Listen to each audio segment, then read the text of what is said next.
So, Sandra, I was thinking about this whole Christian life thing. You know I'm new to all this. Yes? Well, I know that the tithe is 10% of my income, but what about the offerings? How much should it be? This is actually a common question. I know something that will help you out. So, to avoid being driven by our changing impulses, the Bible suggests us to purpose, to vow something to God in our hearts about regular offerings.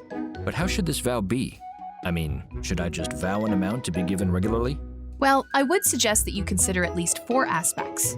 Number 1 is priority. God first must be your motto in every part of life. That includes financial stewardship.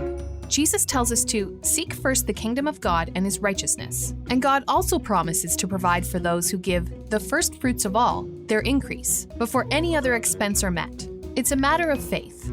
The second aspect is regularity. You know how our hearts are deceitful, right?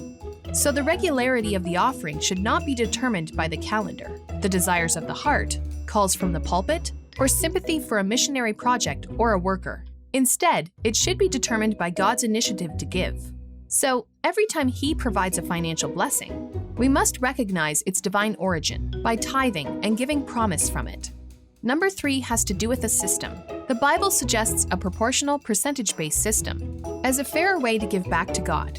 It means that if we specify a percentage, we give back to him as an offering, that same proportion from everything that he gives us. And, of course, if he doesn't give us anything, neither are we supposed to give him anything. It's like a partnership. Another advantage of this proportional system is that the heart will not be tempted to waver from too little to too much, according to our changing emotions. Finally, the last aspect is the period. It is important to establish a period for your vow, which is your promise, maybe a year, 6 months, and then evaluate and recommit for the same or a different percentage. Does it make sense? Totally. I appreciate the explanation, Professor Sandra. You silly. While you worship the Lord today, renew your vows before him. Purpose in your heart a fixed percentage as your promise, to be returned to him after every financial blessing he pours onto your life. May we put our desires last and God first.